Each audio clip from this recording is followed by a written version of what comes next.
Hello everyone, नमस्कार सबैजनालाई। स्वागत छ हजुरलाई फेरि पनि मेरो यो सानो भिडियोमा। साथीहरू, आज चाहिँ मेरो स्वयं सासूको बर्थडे हो। मैले बिहानदेखिको विश गरेको छुइनँ हैन। आज चाहिँ म डरो प्र्याङ्क गर्छु मेरो सासूलाई भनेर चाहिँ सोचिरहेको छु। साथीहरू, मेरो सासूको रिस कस्तो छ तपाईँहरू हेर्नु ल। लास्टै कडा हो नि फेरि हाम्रो आमा चाहिँ हैन, लास्टै कडा हो। अब मैले अहिलेसम्म चाहिँ फोन गरेको छुइनँ। अब चाहिँ गएर चाहिँ प्र्याङ्क गरिदिने हो कि आज गोदाइ चाहिँ खाइने हो कि गएर हेरौँ है त। यहाँ माथिल्लो गाउँमा खोइ कसको के को छ अरे हौ।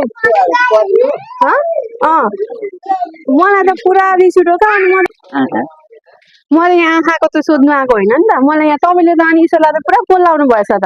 के बोल्ला? मलाई त यहाँ सानो गाली गरेको हो। मैले के भन्ने अब मङ्गलारलाई त भनेको थिएँ मैले।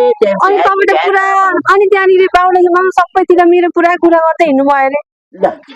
कहिले त कुरा गरेँ मैले बाहुनलाई। अनि त्यही भएर म त उहाँ माथिल्लो गाउँ नआइकन सिधै यहाँ आएको। म त कस्तो रिस उठ्यो मलाई त। म बाहुनैमा निक्लिँदै बजारमै उतारेको छैन। कसलाई त्यो गरेँ? बजारमै उत्रिउँ न हामी।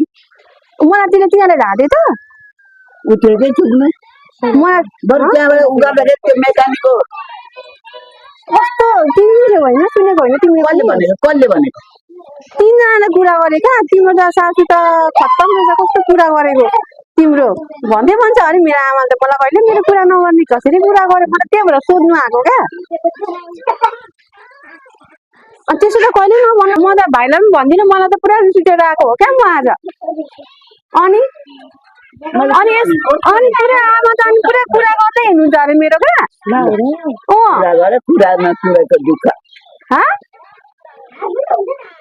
राम्रो कुरा गर्दा हुन्छ नि। मेरो त पुरा नराम्रो कुरा गर्दै हिँड्छन् अरे। मलाई त